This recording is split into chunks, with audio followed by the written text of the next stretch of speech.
All right, well, I'm Philip, and this is Oxana. And this is Oxana. We're here to talk about EAA Air Venture, informally known as Oshkosh. So we were there in July. Okay, so how many people actually heard about Oshkosh? Great, awesome. So I just do a really quick introduction. So basically it's an aviation city, or rather universe, which exists for a week every year. And people actually do live there in tents, right below the wing of their own plane. Many people fly in, some people drive in. So the city has its own infrastructure. They publish maps with bus routes. They have a lot of restaurants, they have a lot of aviation activities, starting from air shows and ending with some sort of workshops where you can build stuff. And of course, there is some merchandise, so there is a flea market where you can buy a lot of stuff you never will need in your life. So for example, I bought this amazing sectional blanket. It says EAA Oshkosh. So let's see. I guess here is Oshkosh. So if you ever need a sectional chart, you can feel free to rent it. Actually, this is kind of perfect. That also shows the seaplane base there. Cool. Yeah, I heard at some point they actually manufactured the Fisker rivals, so rival procedures for Oshkosh, but this is just a sectional. I mean, it's still good, right? Anyway, so I also bought this set of rivets. So Oshkosh was the first time in my life where I held rivet in my hand, which was an experience. So if anyone wants a little souvenir from Oshkosh, you feel free to rip it apart and pass them around. Yeah. But leave one for me because I'll need it. Okay. Yes. Hold on. So the main thing about Oshkosh is a lot of people, a lot of cool people, not just people. So the thing is that there are more than 600,000 people, and you want to talk to them all because they are all cool, but there is just a week of the show. So if you ever, how many people have been to Oshkosh? Oh, cool. So you get know. If anyone is planning to go to Oshkosh, remember that air shows you can watch everywhere, but Oshkosh people are only at Oshkosh. One thing I want to warn you is, so I came in a F4 t-shirt, and there is a reason for that. Something I figured out in a hard way was that your t-shirt at Oshkosh is your badge. Now, the way I figured this out was that I bought this t-shirt, somewhere at some air show, and never wore it because it has, this bombing, fighter plane and stuff, which I thought was too much for this country. So, but then, Philip invited me to Oshkosh, and I was like, great, now I have a place to wear this t-shirt. And so one day, I ended up walking in Oshkosh grounds in this t-shirt, and people started, approaching me and asking whether I flew a F4. I was like, no. Yeah, but okay, then I analyzed our conversation, and apparently those guys were all Phantom pilots, and the only reason why they asked me if I flew a F4 because they wanted to show off and told me that they flew a F4. This is why I wore this Murakami t-shirt, for those of you Nobody bugs you. who have been to the Museum of Fine Arts. I guess last spring they had a Murakami show. Yeah, but jokes aside, I mean, I met people with Vietnam on their t-shirt, and guess what? They've been to Vietnam. Okay, so. And this is what part of the swag that you do get at Oshkosh, my shell hat from the aerobatics team. Anyway, just a couple of numbers to let you know how bad this is. So this year, I think there were 12,000 airplanes, so more than 600,000 people attending. 40,000 of them were actually camping on the grounds, which was amazing. And there's a lot of activity going on. Basically, you always want to be in 10 different places at the same time. All right. Okay, so my friend Ray and I began planning this to go in a Cirrus SR-20 back in April. The glorious plan was to attend an event with senior management here on Sunday, one of her business school classmates' weddings. So we were going to leave on Monday, which is the first day of the show. go to Niagara Falls, walk around a bit because Ray's from Ireland and hadn't been to Niagara Falls, then go to Saginaw, Michigan, and from there, precisely time our arrival to Oshkosh. We'll talk about that in a moment here.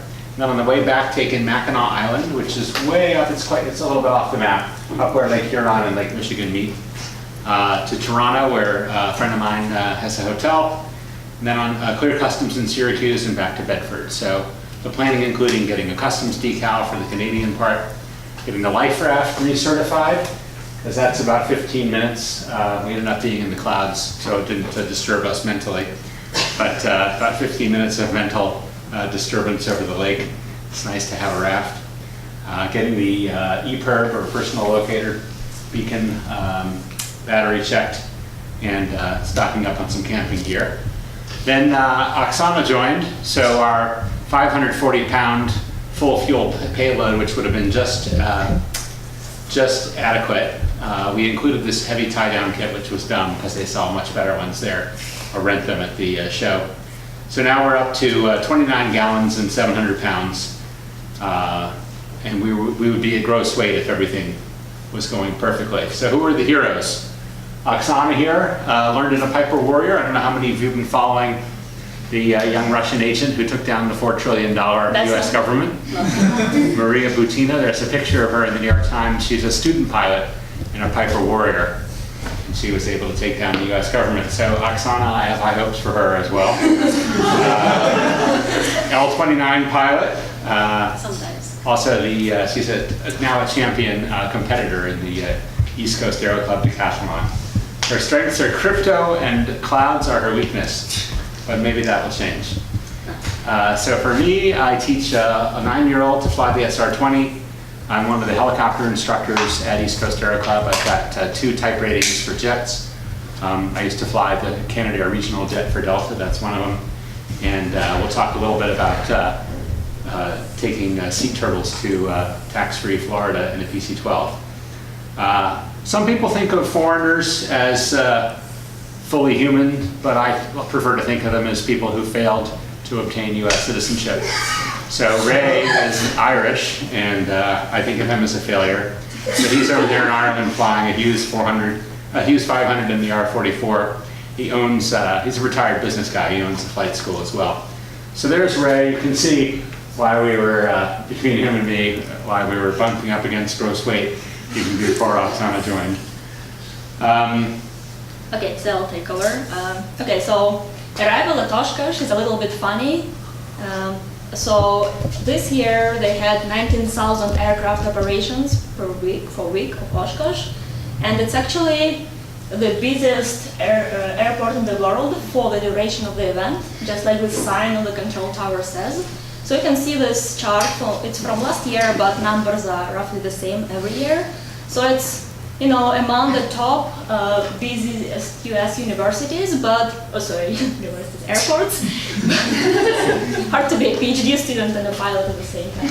So, yeah, it's, you know, it has less operations than, let's say, Chicago Airport, but the latter was open 24 hours per day, but Oshkosh Airport only operates for about 10 hours. So really you have more landings per minute.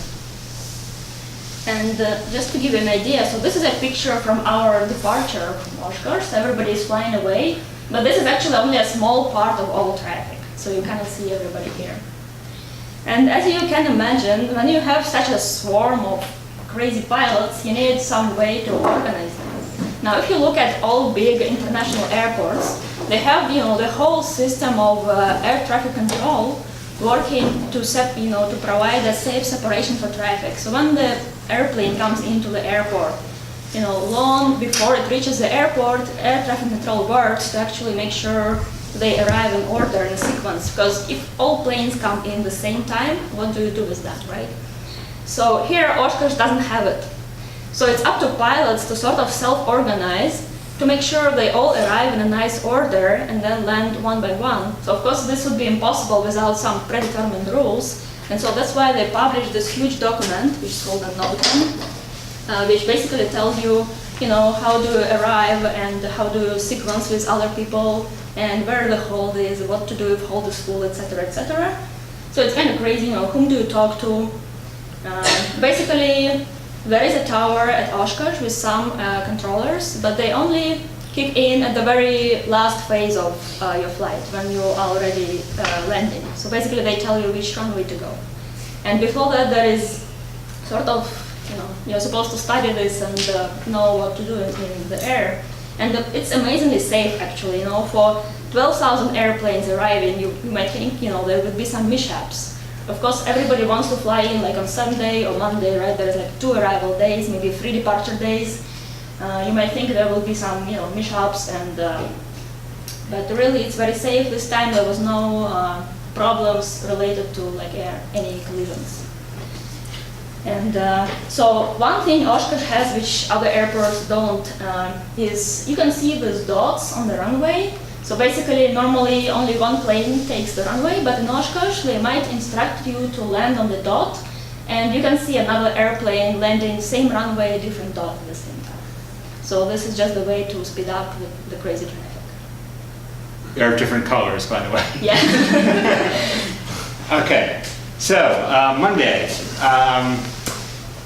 It had been actually bad weather, in the Midwest. It was marginal VFR at best near Oshkosh, and there were thunderstorms just parking themselves all over the Northeast.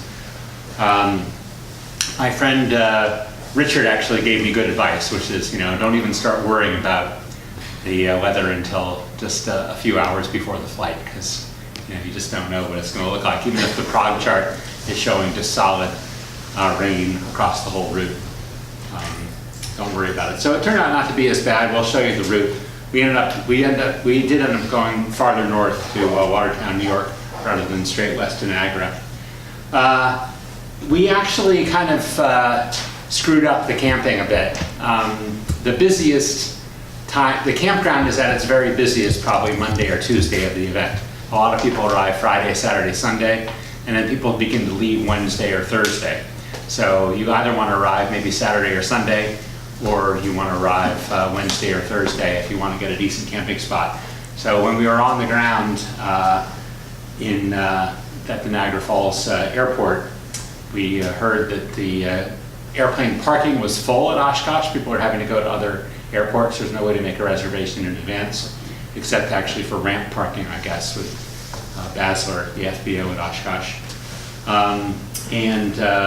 The camping was filling up. So we launched from Niagara Falls. We skipped out on that whole arrival procedure. Oksana ridiculed me for it, said that was part of the Oshkosh experience, was to go to Rikon, line up with everybody else and land on the dot. But we had IFR reservations, and we ended up, that ended up being a great thing, because see this headline, the mass arrivals finally make it to Oshkosh. People were holding for hours. They would show up at Rikon and the controllers would tell them, go into a hold, and they would just sit there for 2-3 hours and eventually have to depart to refuel because the marginal weather had batched people up into some fairly compressed slots. So the whole thing this year was a mess, but for us it was pretty easy. We landed at 2:25. They told us to get out. We were in a minimum fuel situation, so I said, sorry, I can't do it. So we parked temporarily on the ramp of the FBO, got fuel, and meanwhile a friend of mine who's on the board of EAA got him to open up a camping spot. All right, a few photos. Here's what we were dealing with. It looks really ugly on NextRad, but actually when we were flying through it, the green parts, it wasn't bad at all. Here's Niagara Falls that Ray snapped. There is what you see when you arrive IFR. It's just like any other IFR flight. You come in over the lake, you land pretty much straight ahead on, I guess that's runway 27, and you roll out, and it doesn't change until you taxi off the runway, at which point, you're being marshaled by people giving you hand signals instead of talking to ground. The first thing that we saw was a P-51 Mustang. There's just whole rows of them there, and then this is the 1 week wonder that Oksana will tell you about more later. Some folks building a kit airplane in 1 week. The B-1 bomber is kind of typical of the big hardware in the central part of the show. Here's a plane from 1928 at the top left, the Lincoln Page. And then that's a replica Pitcairn autogyro from the Amelia Earhart days. That's a Cessna 170 at the bottom, center and left. And I think it might be a Piper Comanche. I hope I'm not misstating that, but you can see the guys in the back there, one of the aerobatic teams. A lot of unusual airplanes there, as well as antiques. So if you're really feeling brave, you can build your own helicopter. That's the Safari kit. Piper Cubs, of course, there's plenty of those. Bottom left is a 1928 Travel Air, and that was sitting in a whole row of 1920s Travel Air airplanes with people camped out next to them. And then here's a Wilga. It's a Polish, I believe, short field airplane. And this guy, Mike Paley, he put in fuel tanks in these struts. Somehow he claims that it gives more reliable fuel supply during extreme maneuvers, and a PT6 turbine engine where there had been a piston engine, and he goes into the backcountry with his wife all the time. Okay, this is just on the Monday afternoon walk around. There are 5 airworthy Piaggio P136 airplanes in the world today, and we saw 2 of them parked right next to each other at Oshkosh. So that's the kind of thing you can't see even at Sun and Fun in Florida, which is also an EAA event. Not nearly as many of these unusual airplanes. And then if you're a fan of boat-style seaplanes, there just every kind of Grumman was there, row after row of them. There's some kind of big family camping out of a DC-3. Here's our campsite. We were right next to the Warbirds. It was a slot that had been reserved for EAA volunteers, but they ended up not filling up that area, so they opened it up for us, and then other people as well came in. Actually, there was a member of my class. I'm class of '82 at MIT, and I was the secretary of the class as well. And one of my classmates was there right next to us in a Cessna with his 2 kids in a camp that was organized with military precision. He was from the West, and he would go all over the backcountry with the kids camping out. And let this be a lesson to you for your engineering careers. We discovered that despite his manifest competence, he'd been fired from his engineering job once he hit his early 50s. We asked a guy who was with us, who worked for a big HR consulting firm, how is it possible they would fire somebody who's such a great engineer? And the HR expert said, that's simple, stale, pale, and male. He went to the Innovation Forum. I don't know why these people in aviation, they have no sense of irony. They parked a 1970s certified Piper Seminole in front of their Innovation Forum. This was kind of interesting. There was a professor from Embry-Riddle who talked about how we haven't really seen anything yet with electric aircraft, because people are kind of doing what they did towards the end of the 1940s, which is sticking jet engines into piston airframes. Now we see a lot of aircraft that kind of look like a Piper Warrior or a Cessna 152, and the piston engine's been taken out and the electric engine's been put in. But that's probably not the ultimate place that the vehicles are going to go. Just like today's jet fighter doesn't really look like a World War II piston airframe that was converted to jet. For those of you who want to learn to fly, the VP from Boeing, I guess, was talking about 800,000 new pilots being needed, and there's a huge demand for new airframes, I guess, in Asia. Then a guy who appeared to be about half the age of these typical, your typical Oshkosh event looks like a Donald Trump rally, a lot of white guys in their 50s.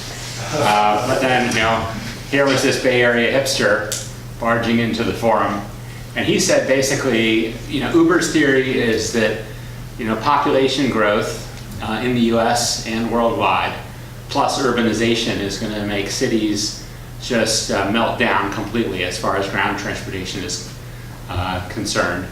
And what Uber is doing is designing open source electric aircraft designs in the hopes that other people will manufacture these things and then they can operate them starting in 2023 in Los Angeles. I don't know, maybe they are going to buy everybody at the FAA a lifetime supply of Xanax or something. But supposedly they'll be taking 4 people at a time for $100 on 30-mile hops around LA. Okay, so one thing about Oshkosh that's kind of interesting is a huge number of people paint their aircraft. They built it, now they need to paint it, or they have an antique airplane that they want to paint, or they just have an older airplane that they are passionate about and they want to repaint. So there's a guy there who started out as an engineer, I think civil or something else, not really related to aesthetics, but he developed a passion and a skill for aircraft schemes. These slides are going to be available at the end. You'll get the URL. He's got an interesting webinar that I would encourage you guys to look at, which talks about what works and what doesn't work, with lots of examples of airplanes. The Cirrus, why the Cirrus has never looked that great, in my view, and the company's tried lots of different paint schemes, none of which have been fully successful. He says basically the issue with the Cirrus is that the airplane is pregnant.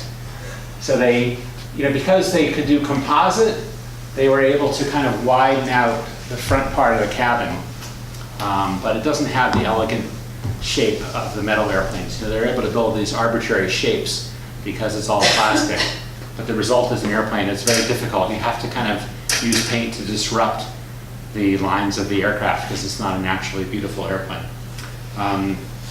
He talked about, I asked him, well, commercial vehicles now, they just start out with a white vehicle and then wrap the whole thing in vinyl if they wanted to have a design. Why not do that with aircraft? He said basically, okay, the ownership period is longer than for a road vehicle. Sun exposure is kind of the same issue, but also aircraft, every year they sort of get taken apart, all the inspection panels come off and stuff. So he said it ends up not looking as good as it does on a car. The split base, having a darker color on the bottom, is popular. The chrome spinner idea he doesn't like. He says if the spinner is painted the same color as the airplane, it makes it look longer. A lot of ideas. He said one thing that he liked was painting the top of the wing so you can kind of enjoy it in flight. And he said a lot of his customers have been sued by their wives, so he recommends to avoid a divorce lawsuit using the wife's initials as the tail number. Does it work? I don't know if he has good data. Okay, so we met a bunch of round-the-world pilots. We met Dick Rutan, Burt Rutan's brother. What else? Let's have a quiz for the audience. Aside from aircraft design, what else is Burt Rutan famous for the last few years? He's a global warming skeptic. Climate change denial, that's right. All right, prize for Lucky. A book by my favorite author. Thank you. All right. Written by Phil. So he was there, and very interesting guy who did this 9-day nonstop in a Rutan designed airplane. The first, I guess, unrefueled nonstop around the world. Shayesta Waiz was there. I don't know how you pronounce her name exactly. She's from California, originally from Afghanistan. She did a trip over about half a year, stopping in 22 countries, solo in a Bonanza. That was interesting, actually. She said the overwater legs were actually the easiest because the weather is mostly over the land once you get over the water, except for the intertropical convergence zone at the equator where there's a lot of thunderstorms. Generally, once you're over water, the weather settles down. The most impressive person of the list, in some ways, to me, was an Italian SR-22 owner. And he just comes to Oshkosh almost every year. He walks out to the airplane in Italy, loads in two other pretty heavy-set guys and all their gear for survival over the North Atlantic and camping in Oshkosh, turns the key, and goes. So for him, this is just how he gets to Oshkosh every year, flying over the North Atlantic. And I was very impressed with him. All right, so while I was goofing off talking to guys from Italy, Oksana was actually learning something, so she can talk about that. Okay, so the coolest thing, in my opinion, was the 1 week wonder project. So basically, it's a project at Oshkosh, during the duration of Oshkosh, to build the whole airplane from the kit, starting from the kit. So they built this RV. They have a group of volunteers working on it, but the cool thing is that everyone can actually go there and pull a rivet, and you can leave your rivet in this airplane. So they have this clocks showing how many days and hours are left till the end, and they actually managed to do this in time. Something happened. Uh-oh. Help.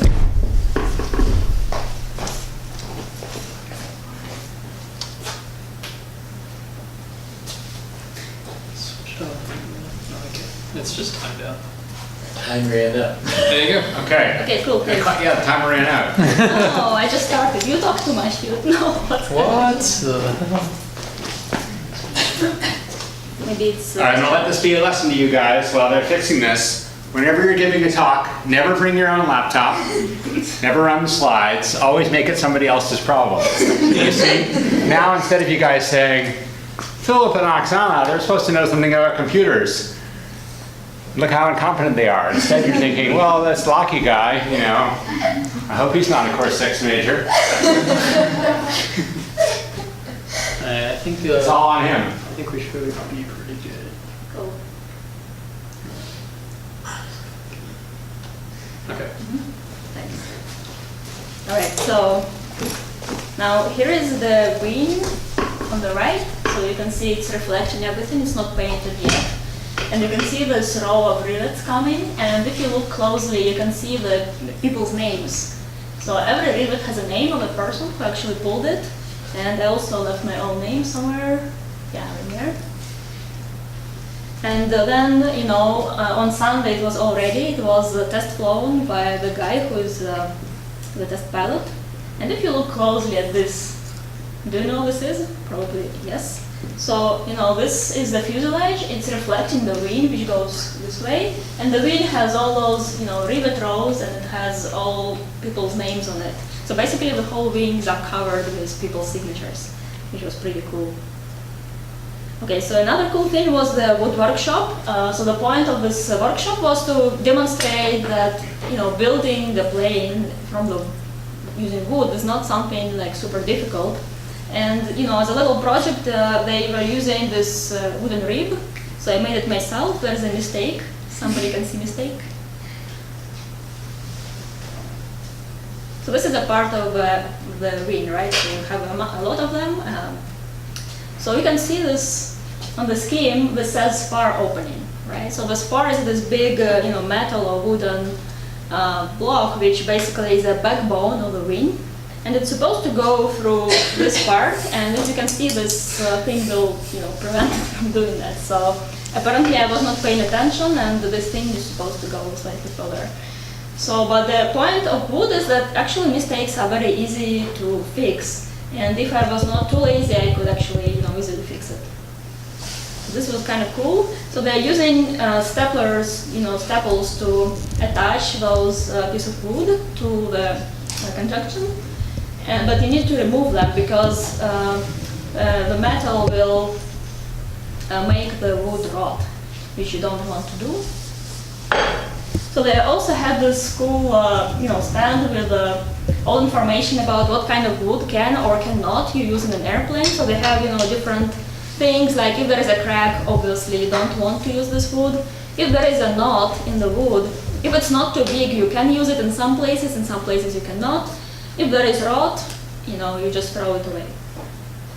So, okay, there was, you know, the best workshop about disassembling a Lycoming engine. It was 2 hours of hell for me because I don't understand anything about engines. But the cool thing I learned about it, you know, you need all kind of devices to, you know, extract things from engine, like balls or rods or stuff, which are usually sitting tight. And, you know, he would grab some device and ask people, how much do you think this device costs? And this device is not even part of the engine, right? It's just to pull something out of the engine, like a bolt. He was like, how much do you think this costs? Somebody will say, you know, $500. He was like, okay, add 1 digit.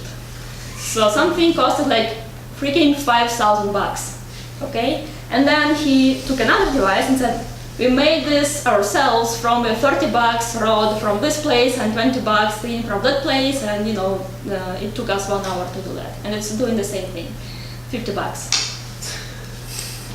Okay, this was really interesting. So, as you know, some planes have to be hand propped to start them. And actually, if you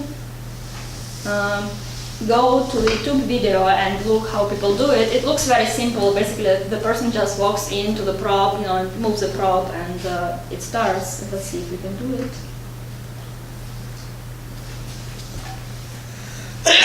That's you. It's going to start on the first hoop. Watch this. See how easy it is? Watch this. Hold my beer and watch this. That's it, right? So looks like it's very simple, and it is kind of simple, but there is a trick, and the trick is not to fall, you know, into the propeller instead. So there is certain technique how you want to do this. So the thing is, so let's say this is the blade of the propeller. If you ask a person to move something which is hard to move down, what he will do is he will grip with a tight grip, and he kind of pushes this, and once it will go down by itself, he will fall like this. So you don't want to do that. So that's why, if you can see in the picture, I don't grip the prop. I really like rest my hands, my palms on it, and you're gonna, you know, stretch your leg like this and do this nice movement downwards and step back. Also, if you put your fingers around the blade like this, if the engine misfires, the prop can move backwards slightly, just a little bit, but it will be enough to hit your fingers. It will not be a fun experience. So yeah, so there are some tricks, and like everything in aviation, you just need to get some training to do this nicely. Okay, so I visited a bunch of talks. I won't be talking about all of them, but I really wanted to talk about some very cool stuff I learned. So there is this guy, Mike Bush. So basically, he runs some company who collects all the data from general aviation engines. And he was talking about what they learned using this data. So one thing which maybe, you know, interests a lot of us is, do we get more headwinds than tailwinds, right? Because, you know, it's people's nature that you tend to remember bad stuff and not good stuff. So you might think that, okay, every time I fly I get a headwind, but is it just something, you know, is it just the way your memory works, or do you really get headwind all the time? So what do you think? Like, do you get more headwinds or tailwinds? Headwinds. Why? Exactly. Why? Yeah, okay. Right, so there are usually two popular answers. So the first answer is you should get 50% tailwind, 50% headwind, right? Just because, right, there is 50% probability that the wind will come from the front. Another answer is that you'll get more headwind because you spend more time flying into headwind, right? If I go somewhere and come back, if I spend 30 minutes going that way because I had a tailwind helping me, and then I spend maybe an hour coming back because of a headwind, right? So now I spend 1 hour in a headwind and 30 minutes in tailwind. So what's the answer, right? So here's the answer. So there is a diagram which shows the true airspeed and the ground speed, right? And if you can see, the median ground speed is actually smaller than the true airspeed, meaning that you do get more headwind on average than tailwind. Now, the first thing he said is, okay, so probably this is just the way we compute things, right? Which makes sense. You spend more time in a headwind, but then he realized that the way they computed it actually already accounts for the scat. So this is even worse than that. So for a 140 knot airplane, you could get 5% more headwinds on average than tailwinds. And he was really curious what the reason for this is. So it's not just this issue of time, because they already accounted for that. Any ideas? So the reason is that, you know, you might think you have, you know, 180 degrees of headwind, 180 degrees of tailwind, but it's not the case. So if you think about, so let's say we have a wind which is almost a straight crosswind, but it's a little bit from behind. So formally speaking, this is still tailwind, right? So this would be good. No. No, but experiment. Side wind. Yeah, so you might think, formally speaking, this is tailwind, right? But then, if you get this kind of wind, what do you do? If I just keep flying straight, I won't be there, I will be somewhere else, right? Because I'll be pushed by the wind. So what do we do in aviation? We crab into the wind, right? So really, if I have this wind, I will fly this way. And this way wind will push me that way where I want to go. So really, when you have the wind, which is a little bit tailwind, in reality, because you crab into the wind, it becomes a headwind. So if you look at this arc, you get much more headwinds than tailwinds. And so this, they did some computation, and this was actually it was giving the same numbers as they got from their data. So another cool thing, this was, you might say, so what, right? Okay, it's interesting to know, but so what? So the cool thing they could get is they could actually predict some failures. So, for example, they could predict the failing exhaust valve because they analyzed data and they learned what this valve looks like on EGT graph. So they know the signature of a valve which is going to fail. So if you keep sending them your data, they can actually analyze it and tell you, look, you should really check your valve. Right. Okay, so another thing I didn't know really was about TFRs. So as you probably know, TFRs are temporary flight restrictions. So they usually set them, in some sensitive areas, like if you have, I don't know, the White House or Pentagon or something, there is an area of no-fly zone there. Also, some old men apparently like playing golf in New Jersey, so they would often put a no-fly zone in New Jersey. So now the thing about TFRs is, or any restricted airspace, for that matter, is, you're looking at your iPad, right? You have the GPS and you see you're outside of it, so you just keep flying. Now the thing is, if somebody thinks you violated the airspace, they won't be looking at your iPad pictures, they will be looking at pictures they grab from the radar of ATC. So it's important that on the ATC radar picture you are not in the restricted airspace, and for that it's actually good to stay far away enough to make sure that no glitch, no delay will influence your position, just to be on the safe side. Yeah. Pushing problems to other people, so basically then the tower is responsible for you being out of all bad airspaces. Okay, so I also went to Philip's talk, but maybe I let Philip talk about it. All right, so I gave a talk called, any of you guys can give a talk at EAA. All you have to do is go to the website, figure out what you want to say, and volunteer. So then they decide how interesting are these talks, and they'll slot them into a time. So you can see this one, my talk was scheduled for 8:30 a.m. on Wednesday. So raise your hand if you've seen the movie Spinal Tap. Remember towards, the older folks. Yeah, remember towards the end they began playing in bigger and bigger halls to smaller and smaller audiences. So we did have about 75 people who showed up. One interesting thing about this, and the slides are linked from here. So a 9-year-old girl was looking at my my printed out list of talks that I was planning to attend at Oshkosh, and she zeroed in. Out of all the talks, she said, well, this one's really stupid. So which one, Greta? She said, helicopters for airplane pilots. If they're airplane pilots, why do they want a helicopter?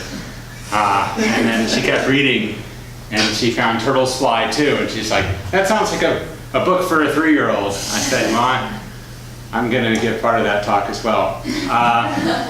Anyway, so that was not great. Okay, so one cool thing about EAA is, in addition to the elderly white gentlemen, they do a lot of stuff for kids, trying to bring them into the home building and aviation world.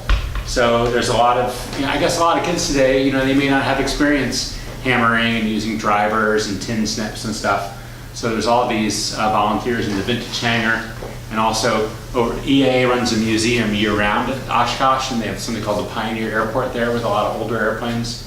And over there they also run a sort of a junior A&P area where kids can practice planing and some electrical work, and they get their little junior A&P license. For those of you who are familiar with Terrafugia, an MIT spinoff, they actually did produce a fully certified rotable aircraft, and there it is, right there in the EAA museum. Bears a remarkable resemblance to the 1949 Taylor Aerocar. All right, which is actually fully FAA certified. So yeah, they have a nice little museum there, a whole big section up at the top right devoted to Burt Rutan designs. They have parked outside all kinds of interesting airplanes, military planes and stuff. That's a Grumman Duck from World War II. The nose art that was appropriate for kids during World War II, now today's tender generation has to have the parental trigger warning before going and looking at the nose art. If you download these slides and look carefully, you'll see they made strategic use of some of the rivets and bolt heads there in the airplane. And you guys may not know, but they actually have Elizabeth Warren, in the museum they have Elizabeth Warren's air racing trophy. Or it might have been given to Paul Poburinnaya, the founder of the EAA, for some sort of air race. He is an interesting guy. You might say, you know, what kind of person would want to go from a high-performance certified airplane into a simple home-built slow airplane? The guy who started EAA, he was flying the highest performance airplanes of the day. P-51 Mustang, he was in the US Air Force, the P-38, a couple of which are parked right outside the museum. And you know, when he left the Air Force, he came, I don't know, went down into his basement and started cutting airplanes out of plywood with 100 horsepower engines. It's kind of, you know, interesting that somebody would be so inspired by, you know, the dream of building his or her own airplane that this person would be indifferent to the fact that the performance was, you know, 1/100th of a certified airplane that they had recently flown, like a P-51. So this gets into the, you know, Oshkosh is a safe space idea. So this guy built 15 years, he and his wife built a 2-seat rotorway helicopter kit, and they stuffed a turbine engine into it. So they ended up, after 15 years of work, with a helicopter that has way less performance and utility than a Robinson R-44. After 15 years, they've flown 43 hours, which is what an East Coast Aero Club R-44 Robinson will do in 2 weeks during the summertime. You know, you can't justify this rationally. If they had worked at minimum wage, you know, at a McDonald's and just saved their money, they would have had enough to buy a factory new R-44, I'm pretty sure. So, but at Oshkosh, nobody's going to say that's, you know, that's just not smart. You know, you could have bought an old Cessna and painted it, you know, fire engine red and flown around, you know, a month later in a really functional airplane. So people just do all kinds of things that, you know, aren't really, they can't be justified rationally, but that's what's cool about Oshkosh. Here's a Rutan Long Easy into which a guy put a turbojet engine. Here's a $42,000 jet that anybody can buy. I'm not sure if it includes the little engine, but it's still not all that much. Then there's the certified world. Oshkosh is not really about sales, but the manufacturers have booths nonetheless. So there's two ends of the spectrum. So one end of the spectrum is Cirrus. They were there with an airplane that was the 7,000th that they built. Let's get back to paint designs. See how they've kind of sort of fuzzed up the lines a bit? They're trying to distract your eye from the actual shape of the airplane. That's what I got from the paint scheme guy. All the Cirrus designs have this disruptive flow, unlike, say, a TBM, which the guy considered to have an inherently beautiful shape. That's me with one of the founders of Cirrus. There was a dynamic, sort of voluble guy named Alan. They kicked him out of the company, and they kept the more sober brother Dale. Icon was also there. I told people if you missed, I was at Oshkosh last in 2010. I said if you missed Oshkosh in 2010, Icon was there with the same plane, the same promised delivery timeline, and about triple the price for 2010. So Icon's kind of the opposite. They've got 1,250 airplanes that they took orders for, but they've hardly delivered any. Cirrus has kind of, you know, kind of revolutionized the family airplane, I guess it's fair to say, with the 7000 they built and the parachute. Pipistrel, I think, is the most interesting of the certified companies. It's they come from Slovenia, like Melania Trump, and they have this guy as a retired Air Force fighter pilot, and then he worked at Southwest Airlines, and he recently was pushed out at age 65.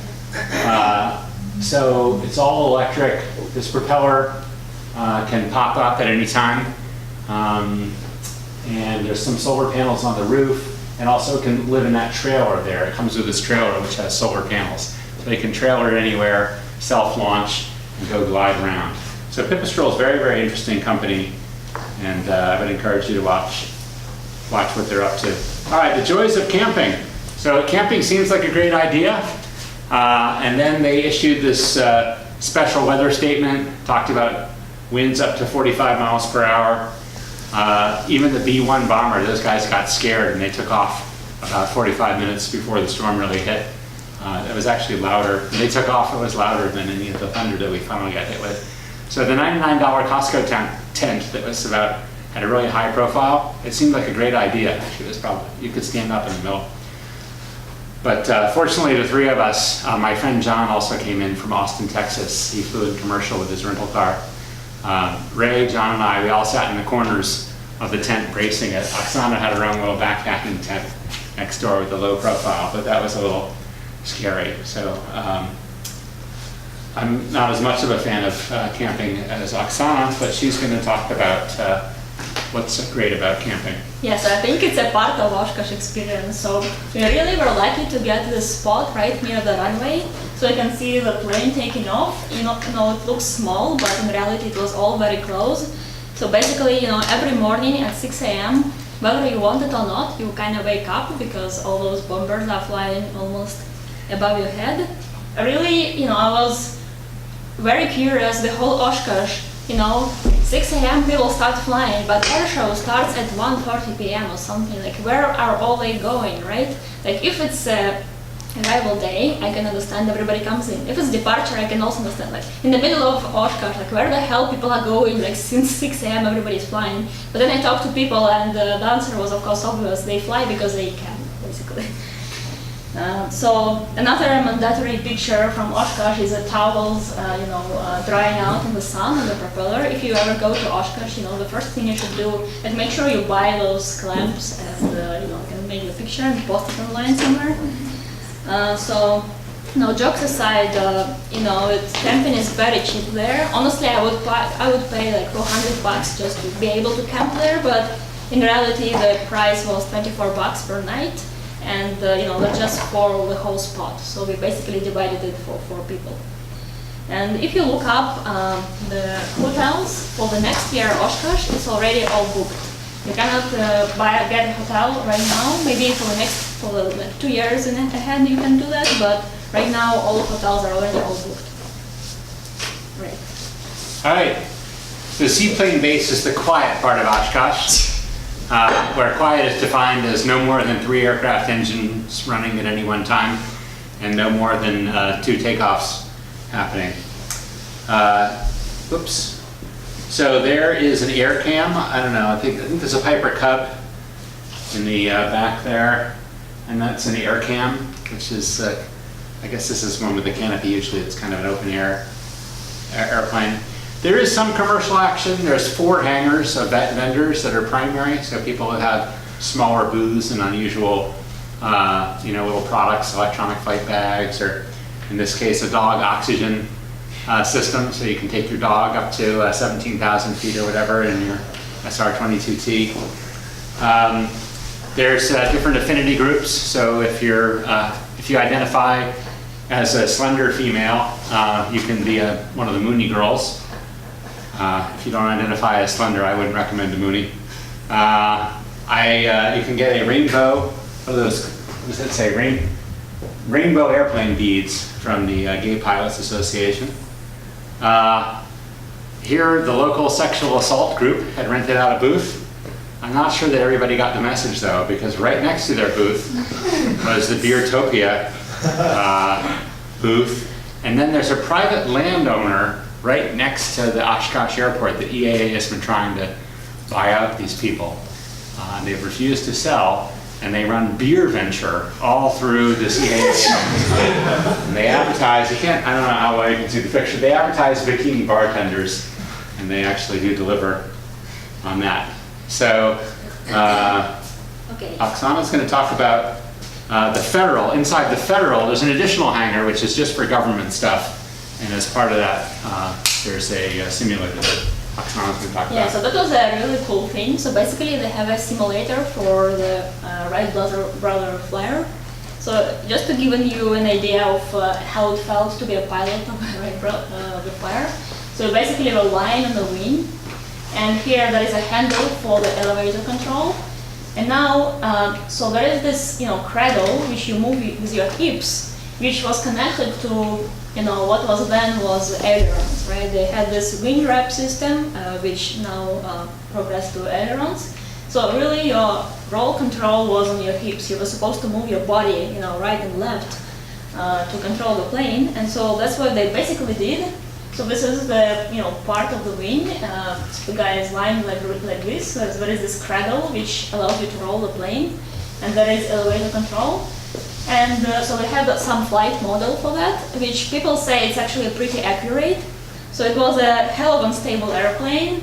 There was some sweet spot where you want to keep your visual picture. If you go higher than that, you will start pitching up. If you go lower, you start pitching down.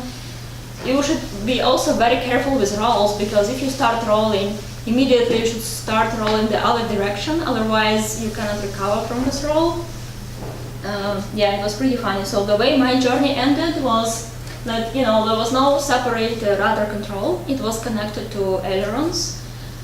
So it was not perfect, of course, and eventually I ended up in a huge side slip. So I was going, some direction and looking in the other direction, and unfortunately in the direction I was going but not looking, there was a tree. So this is how my journey ended. All right, so every day there's an air show. One thing that, as Oksana was saying, most people who come to Oshkosh, there's probably about 100,000 people a day who are there. Most of them are there to talk to other people who are passionate about aviation. The visitors who come in, just for the day from Chicago, they are really passionate about the air show, but the average person in Oshkosh may not even look up after a day or two. But we did spend some time looking at the air show. My personal favorites actually start with regular airplanes. So there are some people who will take, a Beechcraft Baron that's not been in any way beefed up. It's still in, its ordinary original certification class, and just fly it to its limits. So that's fascinating to see what can be done with a regular old airplane, as long as you have the waiver of no aerobatic maneuvers. Beech actually made about 150, I think, or 100 of their regular Bonanzas, but reinforced, so they can do some pretty serious aerobatics in this, 4-seat family airplane. It's the 4-seat Bonanza, not the 6-seater. There's this Yak 110 here at the right, which Oksana is going to talk about in a minute. The Red Bull helicopter, which has a rigid rotor system and therefore can do loops and rolls. Patty Wagstaff was there she has just really innovative aerobatic stuff that nobody else does, very creative. And then Mike Goulian, who's not super creative, but he's unbelievably accomplished. He's a Red Bull air racer. He actually is based at Bedford. His family ran executive flyers for decades. And he was there, doing stuff that requires tremendous level of skill and physical fitness. One thing I like, and I encourage you guys to check out, is there's an aerobatic champion from Germany who got together with some aeronautical engineers from England and the Walmart family's money and built this solid block of carbon fiber called the Game Bird, which you can now buy for 400 grand. It's not actually that much more than a decathlon. And he was doing some incredible things in the Game Bird. There's the night air show. Here we are getting ready to watch. So the night air show is interesting. You have airplanes.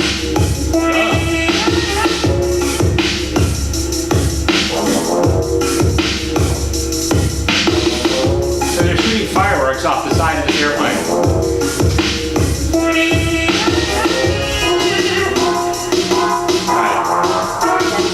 It was incredible actually. How many people have seen a night air show? Cool. Guys who were at Oshkosh, right? Yeah. Okay. Warbirds. So they have a whole warbird section. DC-3s, there's a Spitfire, two kinds of Grummins. Those tiger cats I'd never even seen. I had to look them up, on Wikipedia. I'd never even heard of them. These F7s. P-51 Mustangs are very common. Here's something that you won't see won't see everywhere. There is a B-17 and there is a 1/3 scale flyable B-17 that some guy built over, another 15-year period. EAA, I think this is EAA's own B-29. That's my friend Eric. He actually operates, he's mostly runs a Pilatus charter operation, but he also is involved in this nonprofit that operates a DC-3, and they're flying a whole bunch of them over to Europe for the anniversary of D-Day next year. Okay, here's an interesting sort of twist. So some of you guys are probably too young to remember these warbird enthusiasts in Texas who started, 40 years ago, something called the Confederate Air Force. That didn't sell, that name was no longer selling very well, so they had to change it to the Commemorative Air Force. And then this year at Oshkosh, they doubled down on their new identity. They had a whole trailer there, and they brought out, they had a movie, and they had some of the actual Tuskegee Airmen. So I was there with these two P-51 pilots. That was kind of a thrill. All run by the former Confederate Air Force. Okay, and back in the federal hangar, if it's a whale or a sea turtle, it belongs to NOAA, the National Oceanographic and Atmospheric Administration, the federal agency. And there's Kate from our New England NOAA office. When the sea turtles get stuck in the Gulf Stream and they wash up on Cape Cod, this guy, Leslie Weinstein organization, and they coordinate pilots to volunteer to pick up the turtles in boxes, banana boxes, and fly them back to warm water. The interesting thing about this is they can't go air cargo because the temperature control isn't tight enough. You can get too hot or too cold in the back of an airliner. Okay, now it's Oksana's turn to talk about Women Venture. Well, I didn't go there, so it was a women venture. There was some dinner and a photo, but again... And a free t-shirt. And a free t-shirt, which I didn't get, I don't know why. They ran out, right? Yeah, they ran out of those. So my venture was that I spent my time with the Yak 52 guys. So one cool thing about it is, so they're all American, but this is a Russian airplane, so where's their... So, it's funny to watch how they modify the Russian aircraft. So, one thing they did is, Yak 52 is supposed to be an aerobatic trainer, so it doesn't have a lot of luggage space, but it does have hard points. So, one thing they did, they, made this like bomb-looking thing, which is actually a cargo pod, so they can actually, carry stuff in their airplane. So another thing they did was they installed a panic button. So guess what it's doing? It's doing nothing, just there, to scare the passengers away or something. Okay, next. All right, so Oksana and I agreed that we saw about 30% of what we hoped to see, and only about 1% of what there was to see. As you can see, the 1 week wonder was looking pretty good even on Friday. Here we go to Mackinac Island. Mackinac Island, they banned automobiles. You can look it up on Wikipedia, but I think it was 1898 when automobiles were invented. This little vacation resort up near the Canadian border. They said, we don't want anything to do with these noisy things. They banned them and said you have to get around on a bicycle or on a horse. And it's still that way today. So you can see that picture in the middle here. There's the sign for the airport. There's the horse. The only powered vehicle you can operate as an individual on that island is an aircraft. So here we are flying over Lake Michigan to Mackinac. That's kind of the Grand Hotel. There's a huge hotel on the island. You can rent your own horse and drive the horse around. You can rent a bike, which we did. It's about 8-mile bike ride around the island. I really recommend this if you're flying anywhere, up near Detroit or Milwaukee. Take that extra hour and a half or so in a Cessna or an hour in a Cirrus and go up to Mackinac Island. It's a lot of fun, even for a day. All right, then we went to Toronto. Toronto has the City Island Airport. I don't know how many of you all are familiar with this, but you can land essentially right in downtown Toronto. They have a little airport.